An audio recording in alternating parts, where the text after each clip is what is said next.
Olá, meu nome é Renata Aquino, eu sou professora de História, faço parte do Movimento Educação Democrática e do Observatório Nacional da Violência contra Educadoras e Educadores. O que é perseguição contra educadores, né? Quando a gente fala de perseguição, a gente está falando de um fenômeno relativamente recente na história do Brasil, pelo menos nesse formato que a gente está tratando hoje em dia, né? O que é essa perseguição, né? O que ela viola? Quais são as liberdades que ela viola? Quais são os direitos que ela viola? Ela viola o direito à educação num dos seus, né?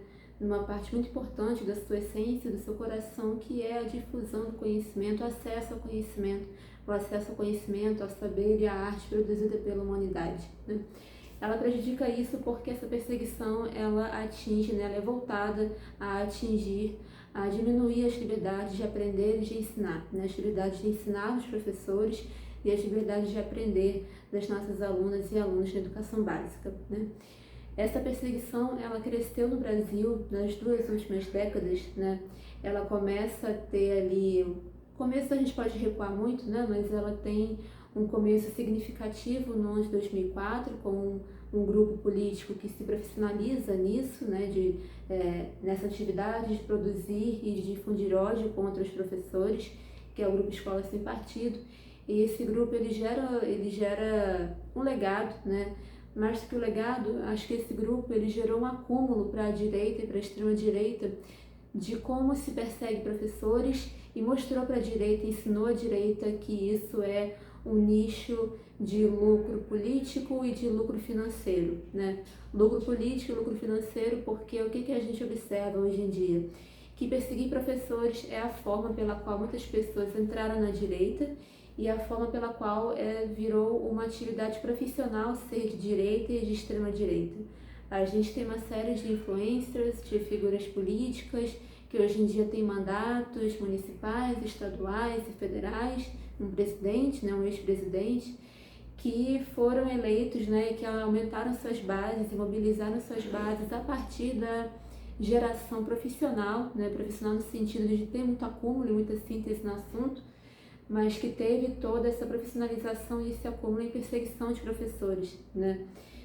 Eu acho que dá para dizer que a gente, nós professores, nós educadoras, educadores de ensino básico e do ensino superior também, nós viramos matéria-prima, as nossas aulas, o nosso material didático, todo o nosso trabalho no ensino, na educação, nós viramos matéria-prima que é minerada, né, que é processada pelos influencers e por essas figuras, na medida em que eles pegam trechos das nossas aulas, trecho em audiovisual, trecho em áudio, material descontextualizado, eles pegam o nosso material, a nossa imagem, a nossa voz, o nosso corpo várias vezes, eles pegam isso da gente, colocam no outro contexto e nos colocam essa pecha de doutrinadores e de cometedores de violência institucional, um dos nomes que eles usam, né? Enfim, pessoas que avançam ideologia de gênero, que defendem sexualização precoce. Então nós sofremos esse tipo de violência porque a gente perde o reconhecimento social da nossa autoridade para difundir o conhecimento no qual nós somos formados, né? É um movimento, essas violências, né? Essa violência organizada que eu estou falando aqui, que virou um nicho lucrativo, político, economicamente, ela tem um efeito tem vários efeitos. Um efeito grave, dentre outros, é que ela desautoriza os professores e os professores, né? Ela deslegitima a nossa imagem com relação à frente à sociedade enquanto pessoas importantes para a formação das novas gerações, né? Isso deixa a gente vulnerável e vira mais uma camada de vulnerabilização em cima das várias outras precarizações que a nossa profissão sofre. A gente não recebe o piso em vários estados, né? Um salário muito ruim, infraestrutura de trabalho extremamente precária em vários lugares, em várias redes, né? Desrespeito, agora o novo ensino médio, né? Então essa perseguição ela vem se somando a essa camada de precarizações e também, né, essa precarização da nossa profissão, das nossas condições de trabalho salariais e infraestruturais, elas também são uma das razões que explicam por que nós fomos escolhidas como alvo, né? Infelizmente, nós somos, embora sejamos muito mobilizados e muito organizados, nós somos um alvo fácil de atacar porque a perseguição esse processo é esse ato que gera uma sensação de angústia e de isolamento, né? Quando a gente é perseguido, nós nos sentimos isolados, nós somos diretamente atacados, a gente teme pelo nosso emprego, a gente teme pelo nosso sustento e várias vezes, justamente por estarmos precarizados, a gente tem dificuldade de procurar ajuda, né? Porque ajuda, o que é ajuda várias vezes? É mobilização, é conversar com alguém, é conseguir fazer a escola responder ao ataque, né? E quando a gente está sofrendo, quando a gente está angustiado, quando a gente tem um contrato temporário, né, um concursado, uma coisa que o meu coletivo observa no contato com educadoras, é que professores concursados têm um pouco mais de capacidade, né, de segurança para conseguir se mobilizar junto à escola, junto à comunidade, do que professores temporários, né? Só para dar um exemplo de uma camada de precarização que contribui diretamente para piorar, para tornar mais grave um processo de perseguição, né, como a gente ouve os professores contando. Essa violência contra educadoras, né, que é essa perseguição que viola a nossa liberdade de ensinar, ela certamente é um dos elementos que explica esse cenário de ataque às escolas, né? Claro que não é a única causa, mas ela é uma das causas que contribui para esse cenário, né? Porque quando a gente é atacado, quando o nosso saber é deslegitimado, toda a escola também, essa instituição da escola, né, o valor institucional que a escola tem frente à sociedade, isso também é atacado, isso também é desmontado, né? Então isso favorece com que o nosso ambiente escolar seja alvo desse tipo de ataque violento.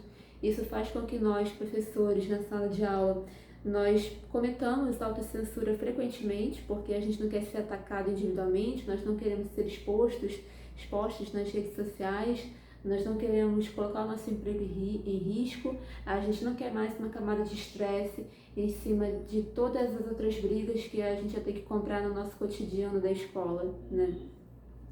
Por causa disso tudo, né, e por causa do quão amplo é esse fenômeno, por causa do quão longe a violência chega, é que nós achamos fundamental que a gente passe agora, né, o Brasil nesse momento está num novo ciclo político, é muito importante a gente começar a pensar, começar a falar no debate público de defender educadoras, né? Como é que a gente defende as educadoras e os educadores do Brasil, né?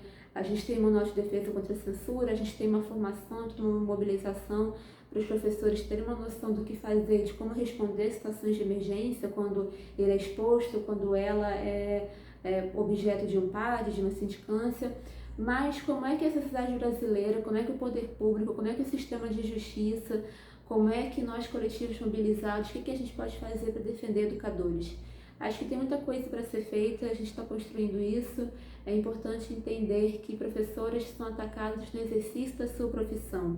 Então, quem tem a responsabilidade de regulamentar e de cuidar do ensino, né, de gerir o ensino, tem que ser chamado à responsabilidade de defender educadoras e educadores brasileiros quando essas pessoas são perseguidas por simplesmente dar uma aula de história, dar uma aula de química e falar de direitos humanos, dar uma aula de física, uma aula de geografia, né?